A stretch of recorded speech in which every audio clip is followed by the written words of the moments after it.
Maček, potem v Novi Sloveniji imate nobenih pomislekov glede gensko spremenjene hrane organizma? V Novi Sloveniji imamo pomisleke tako kot celotna Evropa, ki se gensko spremenjeni organizmov brane in dejansko na to vprašanje gleda bistveno drugače, kot je to recimo v Združenih državah Amerike, če hočete. Vendar še enkrat ponavljam, da mora biti takšna odločitev skupna. Mi smo del skupne kmetijske politike in že v današnjem zakonu o ravnanju z gensko spremenjenimi organizmi so nekatere klauzule, ki govorijo o zaščitni pasovi, zakon, ki pa je bil tudi na ravni ministrstva že sprejet o tovrstnem vprašanju, pa je prinesel še nekaj, da mora biti do dovolitev strani sosedov pri tovrstni uporabi, kar pa je nekako tudi zastavilo to nadaljno sprejemanje tega zakona na ravni Evropske unije. Recimo, če jaz kaj vem, je gensko spremenjena koruza, kjer naj bi sledil odporna le proti vešči, s katero po Sloveniji nimamo nekih, kot zajedavci, recimo nimamo nekih problemov. Zato tle ne vidim razloga, zakaj bi mogli, ali pa sploh dovolili možnost, da se je gensko spremenjeno koruzo, če recimo če ni odporna na hrošča, kot ste rekli, s katerim je problem, recimo v Sloveniji. Bom še gospe Johanovi prepustil, da vam odgovori. Bom pa samo eno rekel. Slovenija do leta 1940 ni, pa cela Evropa, ni poznala koloradskega hrošča. Z uvozom krompirja iz Amerike ali pa pošiljkami vojne pomoči krompirja iz Amerike, pa je koloradski hrošč prišel na evropska tla in je bilo potrebno za zaščito krompirja uporabiti najbolj strupena insekticidna sredstva, izdelana na bazi DDT-ja. Če takrat ne bi Evropa tega imela na razpolago, potem bi se Evropa soočila z katastrofalno lakoto. In v takšni in podobni situaciji se seveda lahko še znajdemo ob pojavu različne bolezni, bodisi rastlinski, bodisi živalske. No, sedaj je v bistvu najslabiji, ker v Sloveniji v bistvu sploh nimamo urejenega tega področja in so na svobodnem evropskem trgu in hibrid, ki je registriran, se v bistvu lahko prideluje tudi v Sloveniji. Nimamo nobenih podatkov, ali dejansko se prideluje, ali se ne prideluje, nimamo nobene kontrole, nobenih sankcij in dejstvo je, da je potrebno to področje urediti. Kar se tiče koruzne vešče, res je ta hibrid odporen na koruzno veščo. Tudi s koruzno veščo smo se v preteklosti srečevali, povzroča tudi ogromno gospodarsko škodo, to je lomljivost bilk in ne pride potem do pridelka. Tudi z naravnim križanjem in ustvarjanjem novih sort so prišli do odpornejših sort, lahko pa tudi z genskimi temi mutacijami ustvarijo odporne sorte. Koruzni hrošč se je prav tako začel pojavljati v zadnjih letih in pomeni ogromno gospodarsko škodo, zlasti na območjih, kjer pridelujejo veliko silažne ali pa kakršnekoli druge koruze za živinorejo.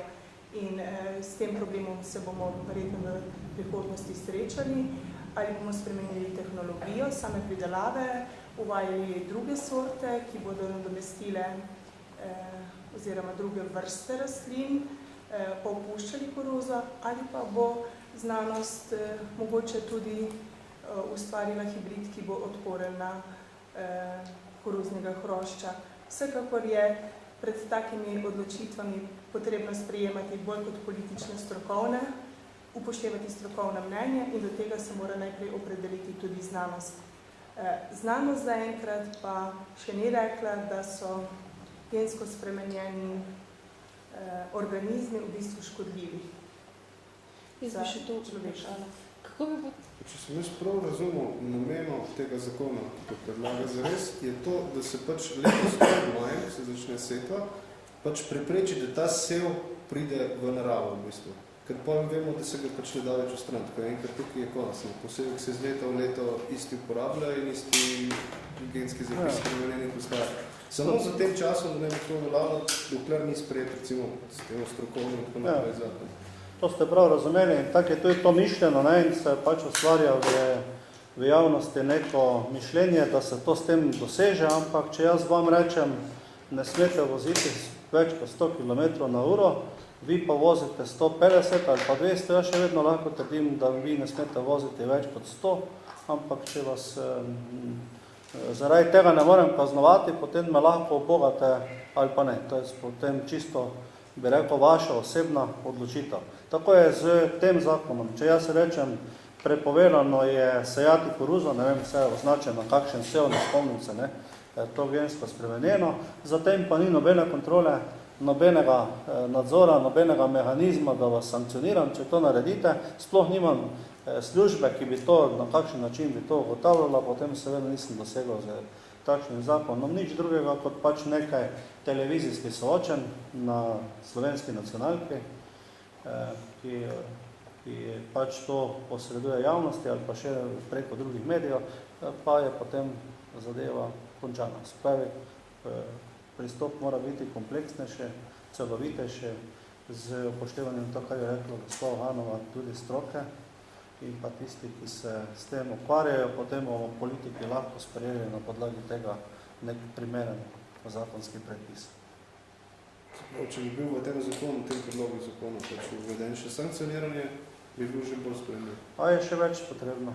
Je potrebno povedati, kaj z prostim pretokom blaga in storitev, kaj z odločitvijo Evropske komisije, kaj z to koruzo, ki je na področju Evropske unije že registrirana, kako stroka sodeluje pri odobritvi in tako pri spremljanju teh poizkusov, kaj je z samimi poskusi na področju Republike Slovenije, ker znanosti ne morete preprečiti, torej znanstveno-raziskovalnega dela in tako naprej. Torej, ta zakon bi pomenil tudi to, ne?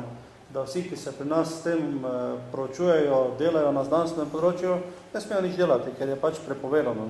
Tako da zakon mora biti seveda bolj dodelan, sama prepoved kot takšna ne bi imela nobenega učinka, edino pač to, kar sem že dvakrat ponovil, nabiranje pač nekih poceni političnih točk. Če jaz lahko še nekaj dodam, recimo, sej nasplošno poslušamo mnenje, tudi zaradi javnosti je veliko nasprotovanje proti gensko spremenjenim organizmom, tudi sama sem bolj konzervativna in pravim, da ne prej stroka pove. Se pa sprašujem, kakšen je ta obmejni pas, kakšni so učinki, recimo gojenja. V Italiji recimo dovoljeno, na Madžarskem je dovoljeno, Avstrija je prepoved, ampak je recimo Avstrija izgubila tožbo na sodišču, tako da bodo ponovno morali urejati to področje. In recimo, kaj pomeni koruza, ki raste na naši strani države, ali pa tista, ki raste 5 metrov čez mejo in kako izolirati od tiste koruze in tako naprej. Tako da to področje je zelo tako kompleksno in je potrebno ga urediti z veliko mero občutljivosti. Poleg tega, glejte, koruza običajno stroka priporoča, da se vsako leto seje hibride, to se pravi, da se jih ustvari in da se jih zamenja, da ne seješ tisto seme, ki si ga sam pridelal. Poleg tega nikjer ne piše, da ne smeš recimo merkantilne koruze sejati, kjer recimo uvažaš za krmo živine iz Amerike, kjer pa imajo praktično dovoljeno vso, tam je ali je ekološko, ali pa je dovoljeno tudi gensko spremenjene organizme saditi. Vse to, teh vprašanj je zelo veliko in jaz mislim, da pri enem takem zakonu bo morala resnično sodelovati stroka, politiki pa bomo res morali to sprejemati pametne odločitve.